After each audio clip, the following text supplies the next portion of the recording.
Assalamualaikum warahmatullahi wabarakatuh. Perkenalkan nama saya Eni, NPM 0319011065, kelas B, mata kuliah Media Pembelajaran dan ICT.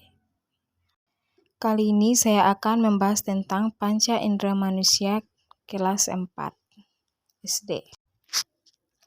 Alat indera ialah mata, telinga, hidung, lidah, dan kulit. Oleh karena jumlah indera tersebut ada 5, maka disebut panca indera. Yang pertama adalah mata.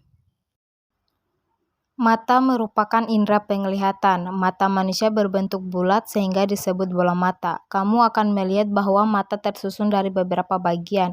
Bagian putih disebut sklera. Sklera merupakan jaringan ikat yang kuat namun elastis. Sklera berfungsi untuk melindungi bola mata. Bagian mata yang berwarna disebut iris. Orang Indonesia umumnya memiliki iris yang berwarna coklat. Di bagian tengah terdapat bulatan berwarna hitam yang dinamakan pupil. Pupil merupakan pintu masuk cahaya. Pupil akan mengecil jika berada di tempat terang dan membesar jika berada di tempat gelap. Bagian depan iris dan pupil terdapat kornea. Kornea merupakan bagian yang bening dan transparan. Kornea berfungsi untuk memfokuskan dan mengatur cahaya yang masuk. Sebenarnya masih ada bagian-bagian lainnya dari mata.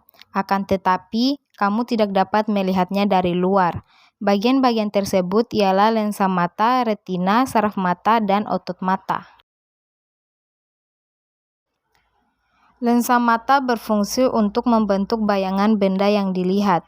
Retina berfungsi sebagai layar penangkap bayangan benda yang dilihat. Saraf mata berfungsi untuk meneruskan rangsangan ke otak. Otot mata berfungsi untuk menggerakkan bola mata tetap sehat. Mata yang sehat dapat berfungsi dengan baik. Agar matamu selalu sehat, kamu harus menjaga dan merawatnya. Kamu harus makan makanan yang banyak mengandung vitamin A, seperti sayuran dan buah-buahan. Biasakanlah membaca atau menonton TV dengan jarak tidak terlalu dekat. Janganlah membaca sambil tiduran dan jika membaca harus di ruangan yang cukup terang. Apabila kamu tidak merawatnya, matamu akan mengalami gangguan. Gangguan pada mata antara lain rabun senja, rabun dekat, dan rabun jauh, mata tua, katarak, dan juli. Yang kedua yaitu telinga. Dari gambar, bagian-bagian telinga dapat dibagi menjadi 3, yaitu bagian luar, bagian tengah, dan telinga bagian dalam. Telinga bagian luar terdiri atas daun telinga dan lubang telinga. Daun telinga berfungsi membantu memusatkan suara yang masuk ke lubang telinga dan lubang telinga menyalurkan suara ke selaput gendang telinga. Telinga bagian tengah terdiri atas selaput gendang telinga dan tulang-tulang pendengaran. Selaput gendang berfungsi menangkap suara dari lubang telinga. Tulang-tulang pendengaran berfungsi meneruskan getaran suara. Getaran suara tersebut berasal dari selaput gendang menuju telinga bagian dalam. Selain itu, pada bagian tengah pun terdapat saluran yang menghubungkan telinga dengan pangkal tenggorokan.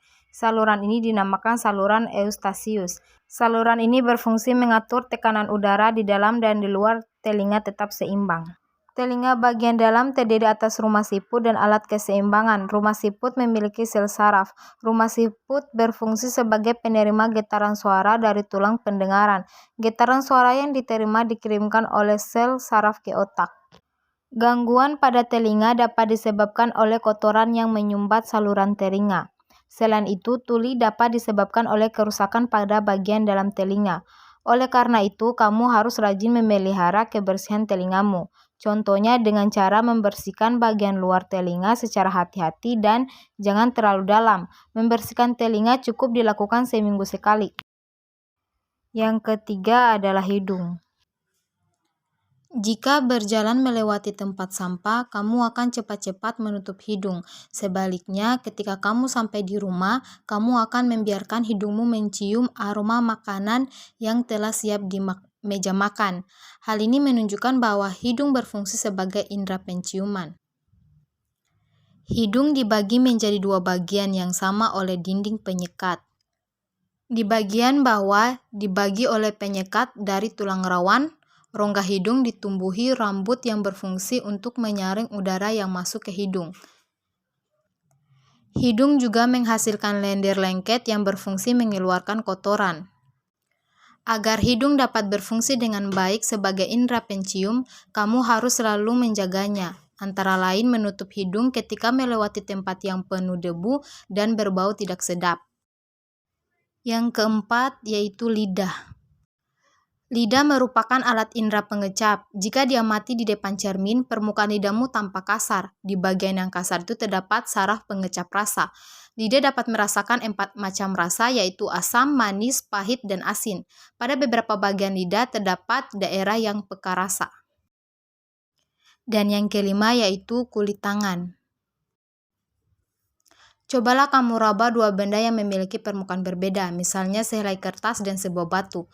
Dapatkah kamu merasakan permukaan kertas yang halus dan permukaan batu yang kasar? Tentu kamu dapat membedakan karena kulit berfungsi sebagai alat indera peraba.